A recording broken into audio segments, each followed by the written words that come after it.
Hi, my name is John Light, and I've spent over 20 years working throughout all corners of the recruiting world. Our podcast, Drowning in the Tech Talent Pool, is a resource to help you stay afloat and get ahead of your competition.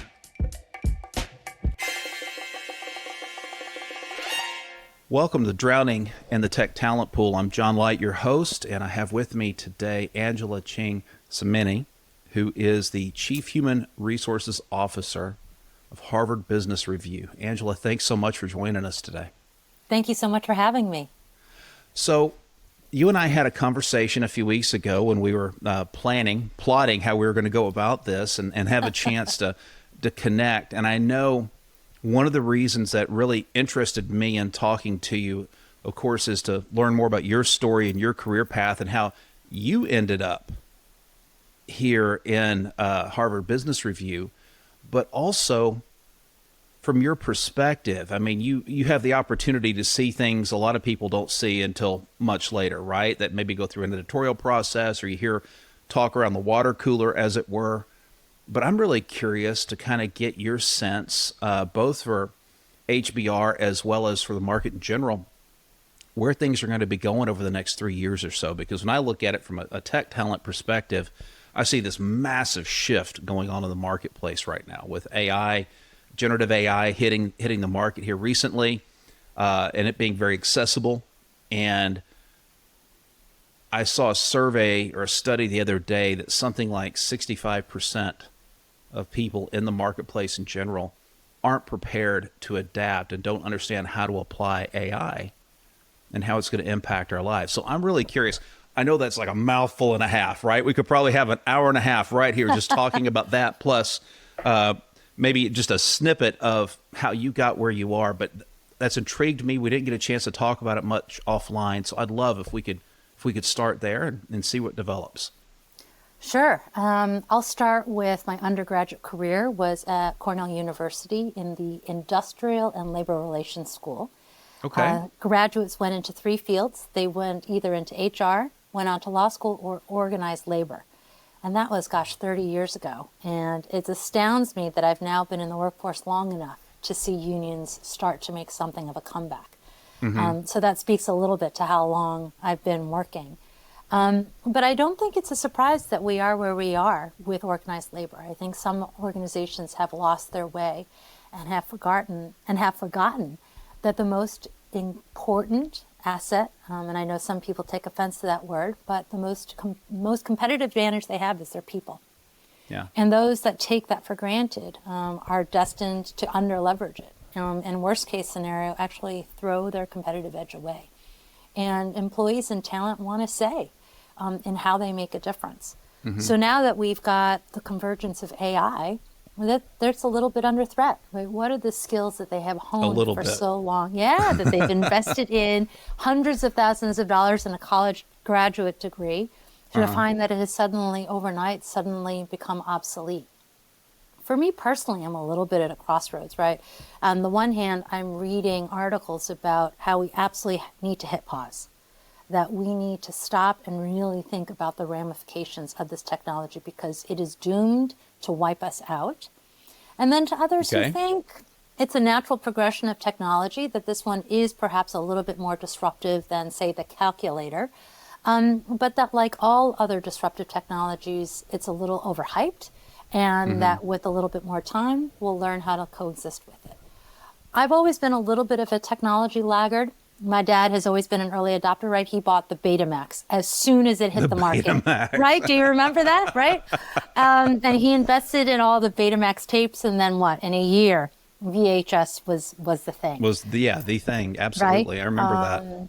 So I'm somewhere in the middle. I'm taking a little bit of cautious wait to see because I am a little concerned about the existential threat it poses to mankind, but also I'm concerned about the bias and prejudice that I'm still hearing about that the solution propagates, and so I want to see it tested a little bit longer before I adopt it in my own organization. Yeah, I've had a couple of really good conversations recently with people I'd classify as technologists, right? And some conversation with people who aren't, but who are like your dad. Oh, it's new, it's the latest and greatest. I got to get it and see what this does. And I agree with specifically with something you said a moment ago about overhype. I think the range and the possibility of AI is through the roof, but I think a lot of people misunderstand it's still a computer system. And the old rule always applies: garbage in, garbage out, good in, good out. You're still dealing with adaptive algorithms, yes, but you still feed them structured data. They're not going out and capturing unstructured data and connecting two very disparate ideas, for example, and combining them unless you feed them those specific ideas in the hopes that it synthesizes something that's, I guess we could say, I would say synthetically novel. It's like when they have generative AI produce a picture and say, well, this is a work of art. Yeah, but it's really a synthesis of all the data, all the other pictures you fed That's it, right. And I think a lot of people don't quite get that, right? Everybody thinks either it's Skynet and we're all going to die, or it's going to replace me. I'm going to be displaced or replaced, and I have no hope for my future. So, let me flee with despair. And I don't think either of those is correct. But I do think the range in between those two extremes, I think there's a lot of landing places for it, right? We use AI every day in our ATS solution to generate not just lists of potential candidates for a specific role, but for outreach campaigns, including email, text, social media, calls, the whole bit. And if you just took what the AI presented you, I'd probably get spam filtered out of everybody's inboxes, because it's very spammy. It's like rah, rah, rah. It's like I have a cheerleading squad writing it or something, and everything's all squished together. So you have to go in and provide an oversight. And I want to say there was an article on the HBR website I read not long ago that posited the idea we're moving from a creator economy to an editor economy.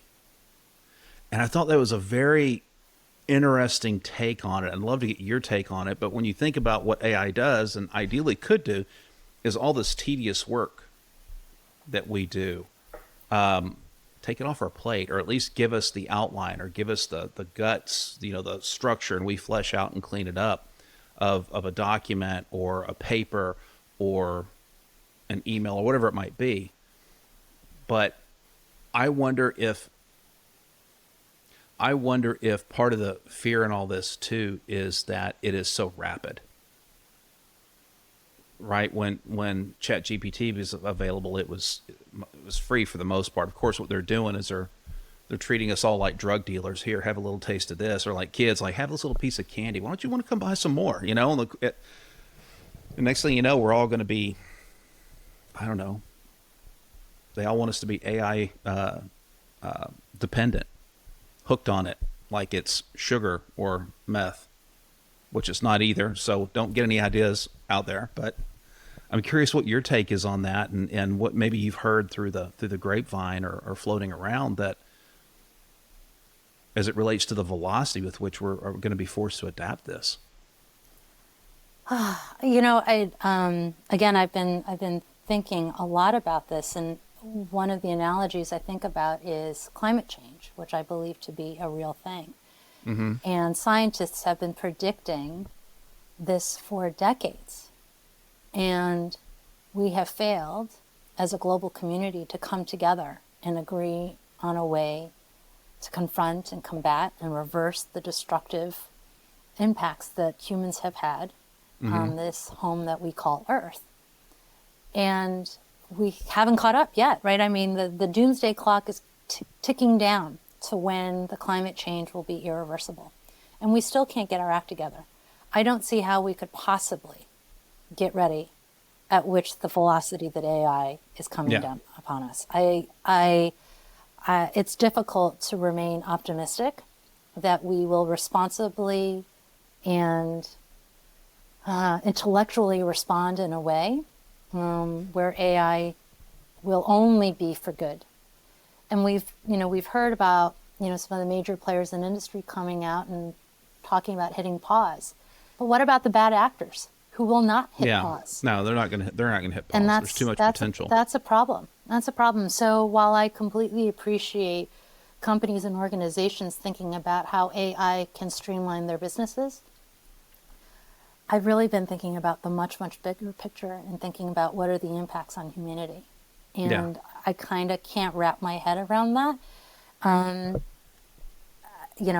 Again, for my HR team, I'm going to be a laggard adopter. I want to have confidence that it is for good. You might have read about the MIT student who asked ChatGPT to make her profile picture make her look more professional, and the poster was Asian, and it made her white, made her Caucasian, because that's what Mercy. ChatGPT Oh, thought would man. be more professional. Right. And so the creator of OpenAI responded and said, well, look, there's 1 in a million people who ask ChatGPT to do that. And so just because that one result gives you an undesirable answer, do you malign the entire system? I don't know, but it has been repeated. So those are the things that give me Yeah. pause, but also just a much greater question about what does this mean for the world at large? Yeah, and AI is such an iterative learner, I suppose you could say, right? It's got to be fed data, but it's still going to judge that data based on its algorithms, its parameters, and those can be adaptive, within its own set of parameters, another layer of complexity in there, which is one of the things that makes it cool. But at the end of the day, it's like the legal system. You can have the best legal system in the world on paper, but it's still populated by people, and people have biases, people have prejudices. People have issues in general. As my late mother would always tell me growing up, she'd shake her head and just say, people are nuts. And it wasn't necessarily an indictment saying that everybody, needs medicine or help, from a psychological or mental or emotional Right. angle. Right. But just because as individuals, as in a sense, sovereign individuals, because what we think is what we think, right? Now, what we express can be different, or it can be aligned to be the same, but everybody has their own set of values and biases that spills forth. And it's no different in a sense, although it can cause a lot more harm, but at its core, it's no different than the fact that you may like eggs in the morning that are sunny side up. I much prefer to have an omelet or scrambled eggs. I can't stand the yolk running all over the place. It's like it's getting away from me, and that's not fair. I don't like that. I don't want it to run off. That doesn't necessarily excuse people's behavior, what AI is doing, but I think there's so much for AI still to learn. It's like taking a little kid. They're born, and I remember my dad and I talking about this way before I had 6 children, so I got to see this over and over again. Baby's born, it's like there's a little hard drive with just a very basic operating system. They sleep, and they scream, and they cry, and they coo, and they look cute, so you don't want to offload this new piece of tech that just landed in your lap, right? So you start loading additional software in it based on what they can sense, what they can grasp, what they can feel and hear and smell and taste, and their stomach's full, their stomach's bloated, their stomach's empty, whatever it might be. And it takes years and years and years and years for those kids to get to a point where they understand really the nuances of social cues and what's right and wrong, be it from a legal or ethical or moral point. And I wonder sometimes if there's so many of these nuanced, highly nuanced values that each person has to contribute in the world at large, how long will it take AI to catch up with that? Because it can't empathize. It can't pick up the social cue of, the look on someone's face that I don't like where you're going with this versus, hey, I love it. It's kind of like I've got one of our children, he's going to be 12 later this year, and he's been struggling with figuring out how to be funny, how to tell a joke. Comedic timing doesn't exist for him. It's just like, no, that makes no sense. No, this is bad timing. Don't say it. So we were at, my wife's family have been involved for many, many decades now with the Reno Rodeo. So we were at the rodeo with family earlier this year. We're having a great time, and he wanted to go ride a mechanical bull. He hadn't been to a whole lot of rodeos in his life, and he thought that would be really interesting, and so I said, well, we're going to go sit down over here. That's in the carnival fairway. We're not going there right now. I said, Dad, please, it's only $10. I said, do you have $10? He goes, no. I Said, well, you want $10, huh? So we're walking by this this fence. On the other side of the fence are the bulls that they ride. These bulls, the little ones are probably a couple £1,000s. Said, I tell you what, you go through that fence and you tap one of those bulls on the nose and come back, and I'll give you $10. And he said, well, I don't know, Dad. And I said, well, 20 if you hop on the back of one. So he's thinking about it. We go sit down, and a little bit later, he said, I'm going to go look at those bulls again. He walks back there, and about, I don't know, 10 or 15 minutes later, he comes and sits down. He looks very thoughtful, and he goes, I've determined that bull riding is a low IQ sport. And considering our oldest son actually is going into rodeo and doing that sort of thing, it was the funniest. The timing was so great. His tone was so great. And when he saw he had everybody laughing, what does he do? He tries to keep going. We're like, no, man, time out. Stop. You've won. You've won the humor game for the day. Don't say anything else. I think AI is a lot like that, but it doesn't have our level of sensitivity, right? Over what's right, what's appropriate, what's wrong, what's inappropriate. Well, that's interesting because that's exactly what we're asking self-driving cars to do. So Right. there's actually a website somewhere where you're the AI in the car, and you can choose either to hit a group of school children, a senior citizen crossing the street, a dog, a family, your loved one. And in that moment, you have to make a choice. And that's what self-driving cars will need to do. And that is absolutely a value judgment. Do we trust cars Yes, it to do is. that? I don't know. But what we're saying is we're trusting the programmer who's coding that AI To make share those our choices for values. us. So it'll be very interesting, right? I mean, cultures that believe that senior citizens hold a lofty position in society may choose to swerve and hit a dog versus the senior citizen crossing the street. I don't know. In America, we tend not to treat our senior citizens so well, and yet we love our dogs. Be an interesting choice. So it is definitely a dilemma that will be reflected in the AI here in the States.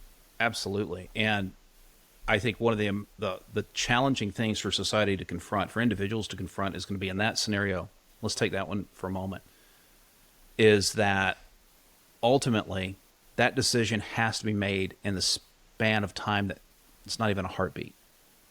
If you've been in a situation like that, even though it wasn't that specific one, if a vehicle's moving fast, you don't have time to, hey, I wonder if it would be better if this or if that. You got to make the decision in that instant. And that's really where you find out what people are in terms of the habits they've developed and how they look at other people.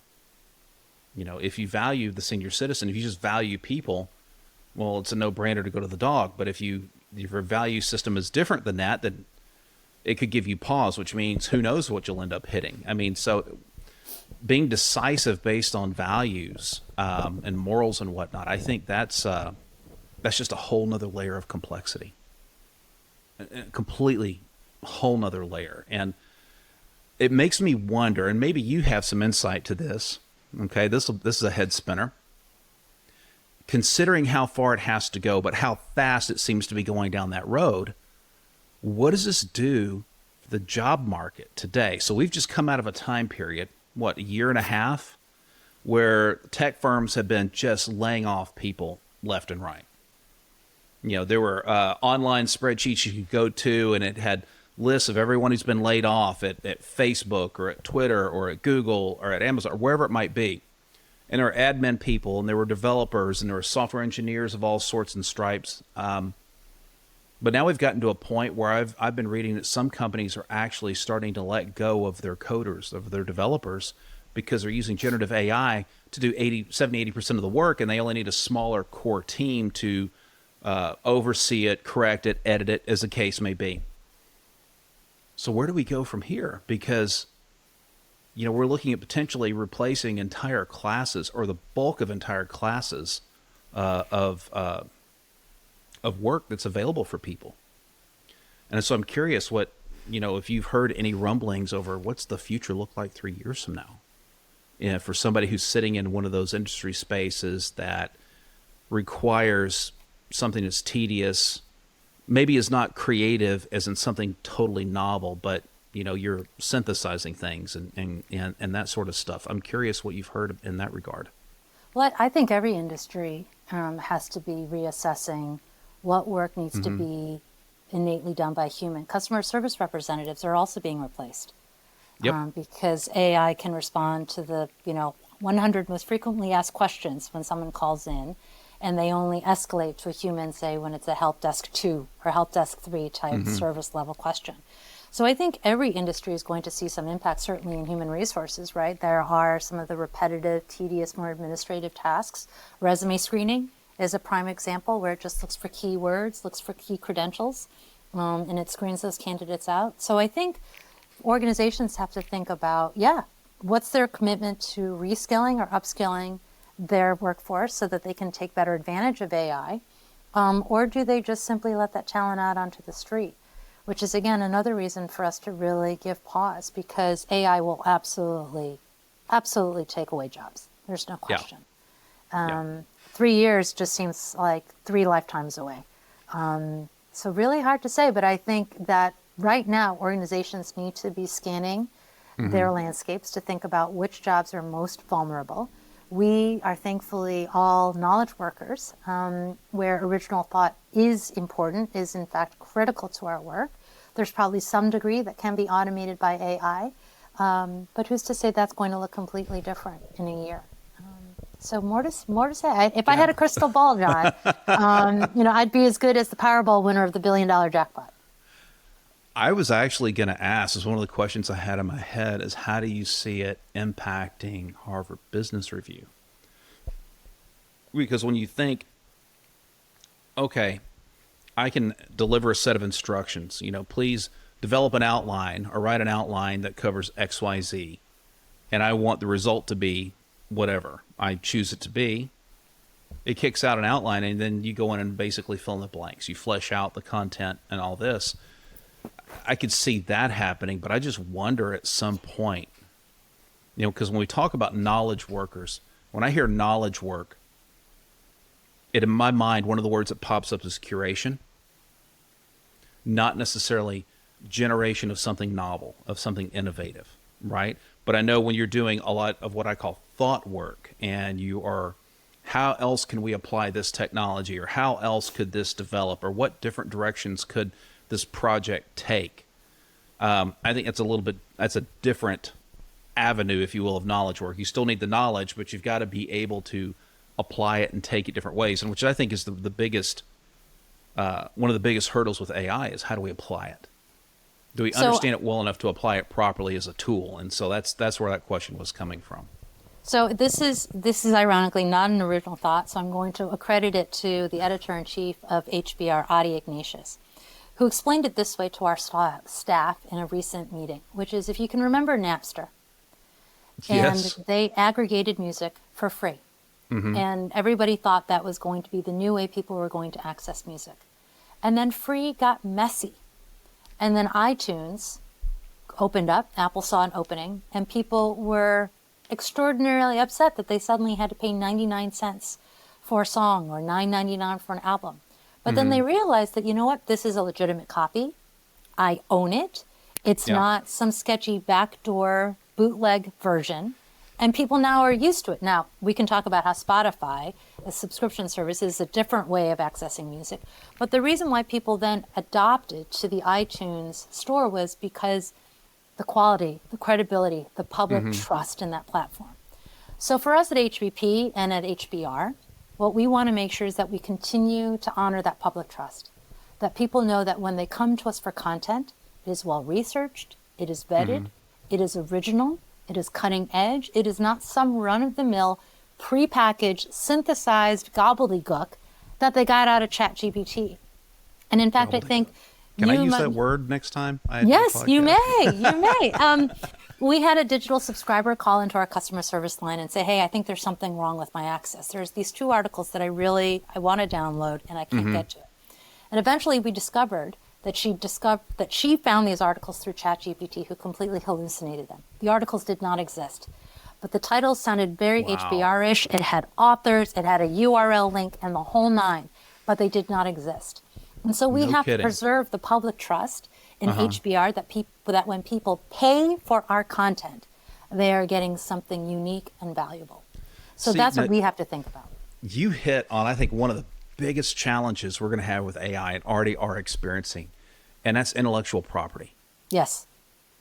And that was really the issue with Napster or those other peer-to-peer sharing services, is that you have just stolen the incentive of the artist to create, to innovate. So when we go buy an album or buy a specific song because we like it, yes, it brings us some value that we maybe can't quantify, but you know what, the artist and what it takes to produce it, the time that is put into it, all the, technology where it's applicable, so on and so forth, it has a cost associated with it. And if the artist can't make a living producing this stuff, then why do it for, at such a big level? So we have to compensate them. And I think one of the biggest challenges with AI is going to be, we have had the Googles of the world, and I'm not picking on them just because they're big, but they've been collecting data on people all around the world for a long time. And they own that data. You no longer own it as an individual. And so that connection, that intersection, which is really, it's like these two highways that are adjacent to one another, running in parallel of data flow. I think one of the biggest barriers we're going to run into is the fight between the individual to control their data and the organizations who want to control all of the data they can, because it gives them so much more to feed into the AI.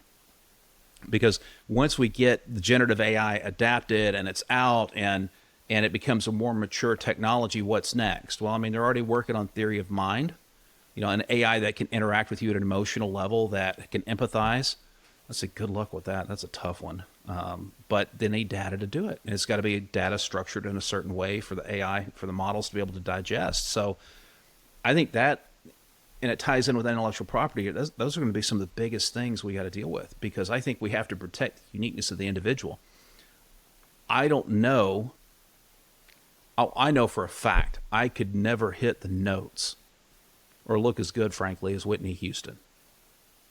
Wouldn't happen. No way.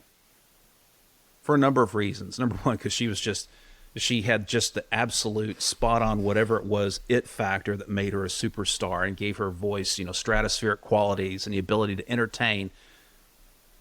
Are there other people out there who could in the world today? Probably. I mean, there's 8 billion plus people. I'm sure someone can. It's like, what was it? Journey. They couldn't find a replacement lead singer after their guy, was it Perry, Steve Perry, I think his name was. He blew out his vocal cords or injured him. The guy they found at the time, my understanding, was in the Philippines. He's still touring with them. I saw him. He's awesome.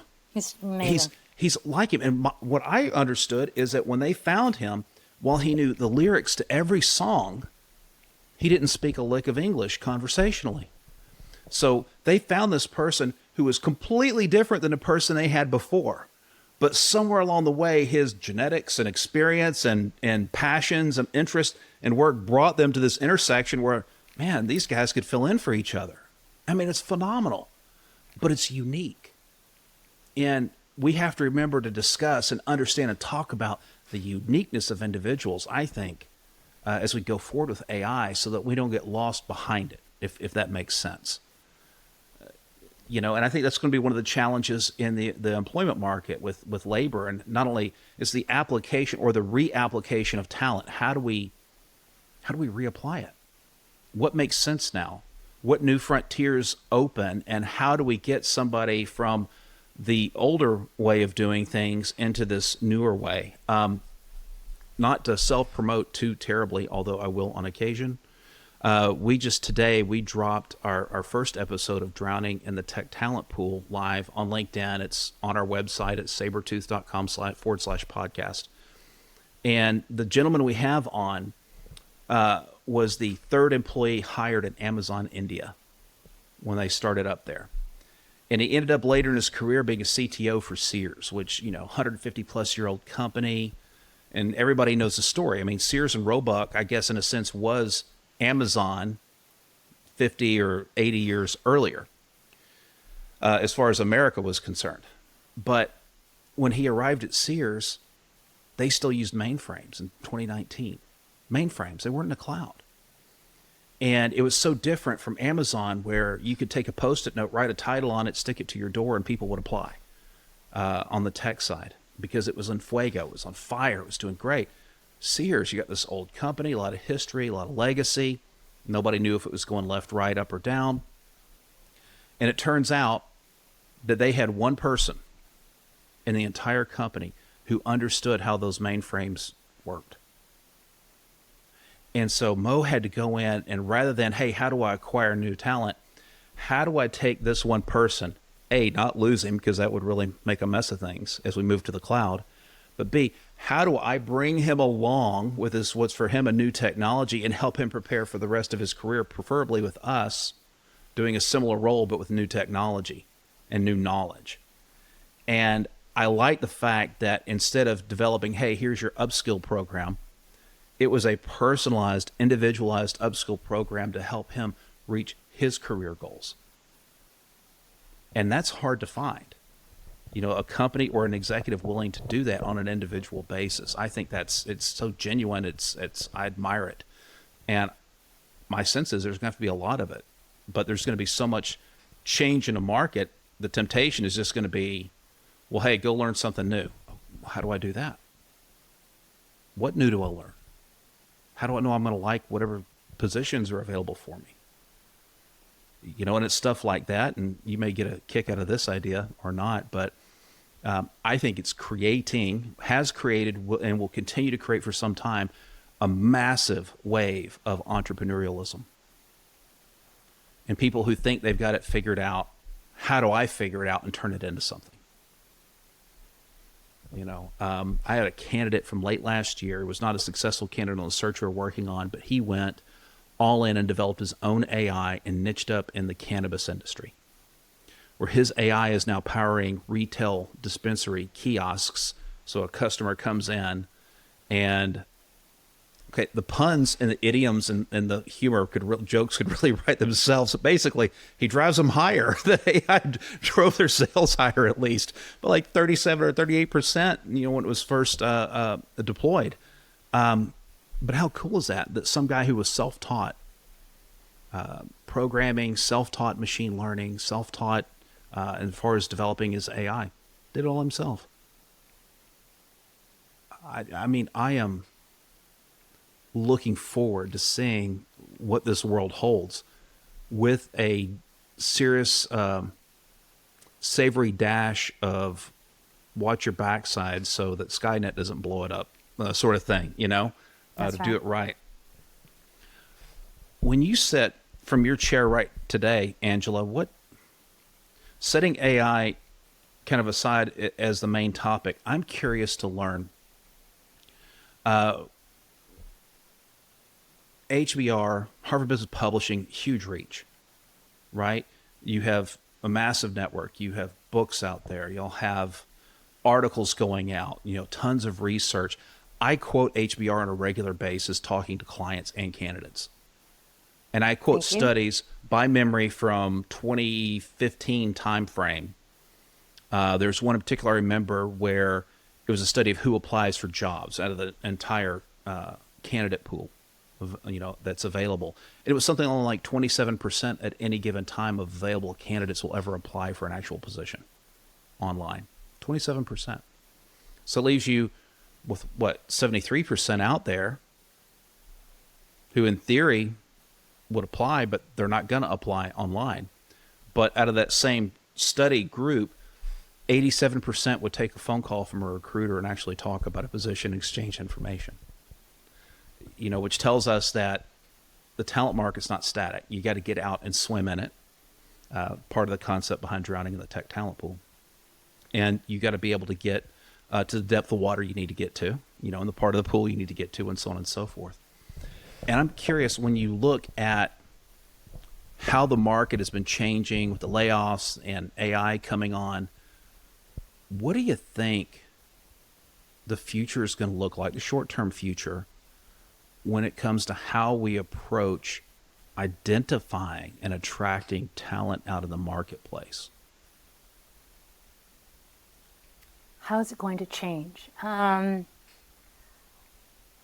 know, I don't I don't know that fundamentally it changes that much. I mean, I think there's still going to be space for active outreach, as well as, waiting for passive candidates to hear your spiel. I do believe that from a DEI perspective, employers should get sharper and sharper at understanding why a richer mosaic of a talent base is good for organizational performance, despite what's happening in the legal environment. That's my hope. And I think those organizations that prioritize truly unique talent will win, both in bottom line and also in the culture war, in terms of providing a hospitable environment where people can really thrive. Right. So I still think there are enough organizations who don't understand that diversity is linked to productivity. And those organizations that double down on that will continue to outperform. But in terms of technology, I think some of it is just old-fashioned making a human connection, right? And when it does come down to that first conversation, there are plenty of organizations that outsource that first step to a one-way video conversation, right? They tee up questions, the person responds, and the recruiter at some later time downloads and watches the video. I'm not up for that. I want to hear Thank you, by the way. voice, right? I want to hear the person's voice. I want to see if they have a sense of humor. I want to see how they think on the fly, not response to a list of static questions. And I think that explains why, generally speaking, we do a really good job of hiring for people who can be successful. So I don't think anything will permanently replace humans. And when it does, I think then I'm ready to retire. Then the function will become AI resources and not human resources, right? I believe natural intelligence, right, will always be what makes us unique, not artificial intelligence. There you go. I 100% agree on that point. I've written blogs, I've done interviews and whatnot about, at the end of the day, we are so individualized that when you do try to paint with a broad brush, with an advertisement, for example, to attract people, if it doesn't appeal to me as an individual, I'm not going to apply. Even if you're sitting back on the other side of it going, yeah, but it pays more, or it's, a better location, or whatever it might be. Those things, for me personally, those are secondary to the adventure itself and the value that's driven from, man, I got to go grow. I've got to learn something new. I've got to do something I haven't done before. I've got to leave a footprint. I tell candidates that all the time. There's so much value that you can't quantify in the journey, in the process. I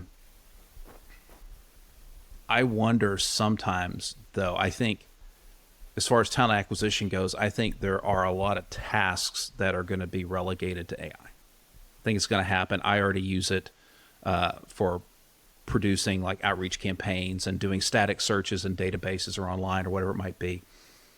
But I totally agree with you that the specialization in recruitment of the human touch, you could say really in any sales function that's people to people, I don't know that can easily go away. Just like, an attorney who not only knows the law, but they happen to know how a judge likes to run their court, that can't go away. It just can't. But speaking, well, we do hope not. The attorneys hope not too, I think. Right. That's right. I'm curious. I think a lot of what you all do, HBP and HBR, I think it's phenomenal. I follow it. I know a lot of people who do, and it comes up in conversation. It may not be directly, hey, I read this here, but if you're at lunch talking to a colleague or even a competitor, you know where your things are coming from.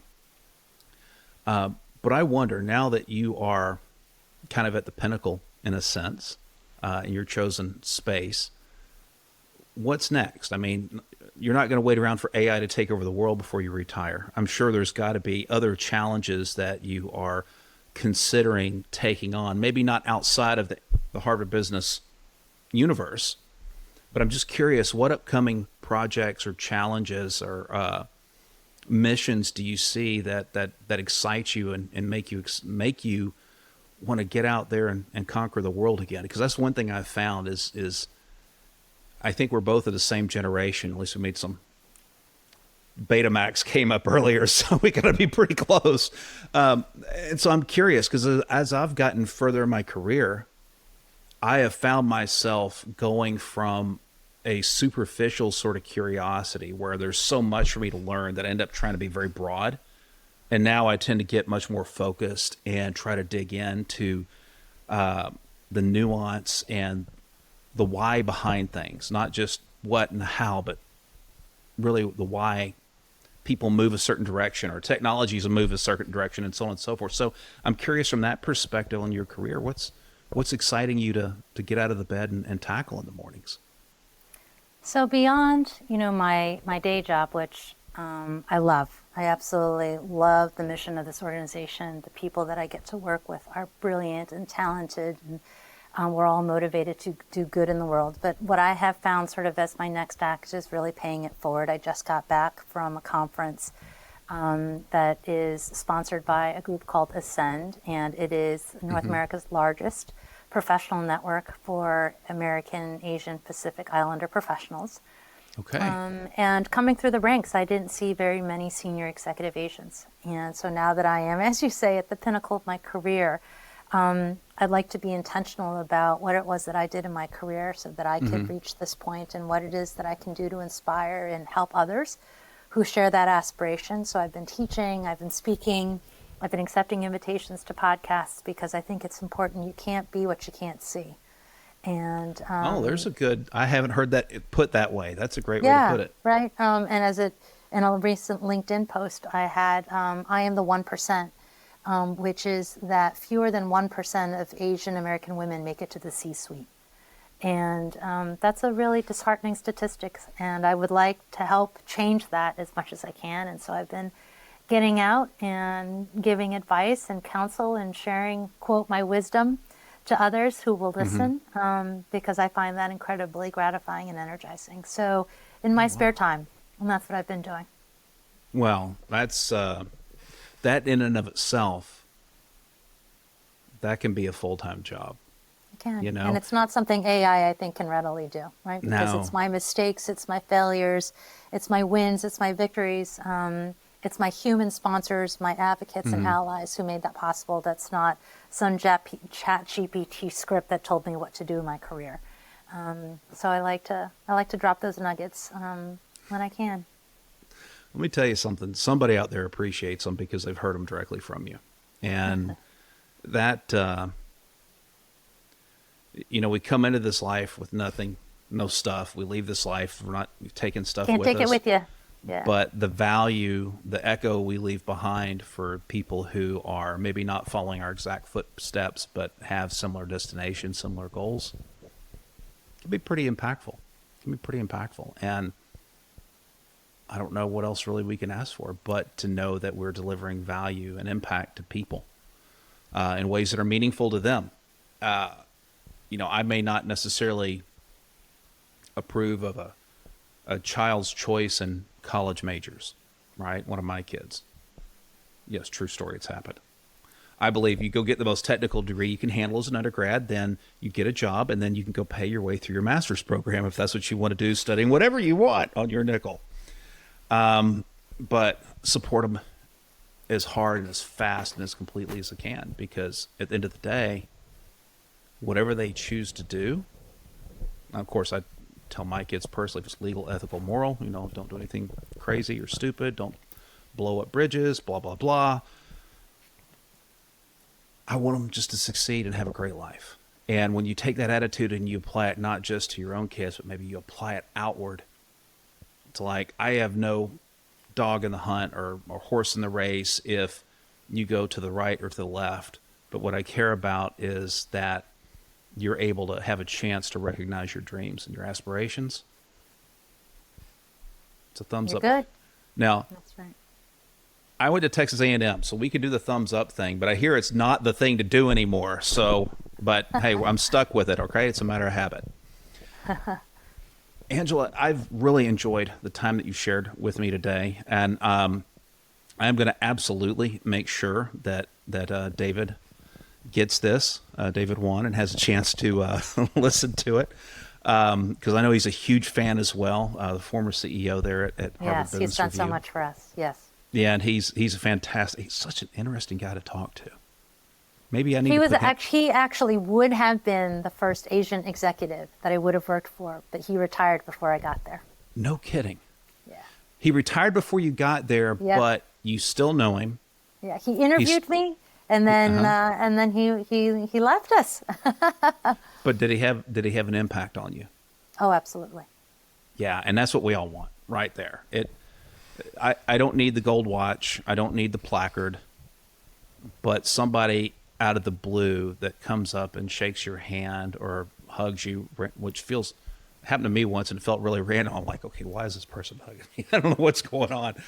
And I just said, hey, thanks for something that I had said a year prior at a conference where I delivered a message and this sort of thing. And I just kind of sit back and go, man, that's pretty cool. That's what we're working toward. Yeah, it's great to make money along the way and have recognition and accolades, but that's the stuff that gets me out of the bed in the morning. So, and it sounds like we're of a similar nature in that regard. So I wish you absolute best in the mission there and recognizing what you want to recognize, the value impact you bring to other people who are climbing the ladder or walking up the stairs, as it may be. Or I think I heard somewhere or read somewhere, I would misquote where, that when you're at the top of the building, you've taken the elevator to the top, make sure you send it back down. I like that. And bring other people up. So, Angela, thank you so much for your time today. Thank you. And I hope not only the absolute best for you, but I hope we have another conversation in a few months as we see the market mature a little bit and evolve about what's next. Because if either of us ever have the chance to answer that question, that'll be like hitting the Powerball. I would. Thank you again. Thank you. You've been listening to Drowning in the Tech Talent Pool. This podcast is sponsored by Sabretooth. Sabretooth improves the quality of hire and speeds up the time to fill specialized machine learning, data engineering, data science, and developer roles, stretching tech recruiting budgets further by bringing the precision of retained search and the speed of contingent search to the market in one complete solution. Find out more at sbr2th.com and follow me, John Light, on LinkedIn. Thanks for listening.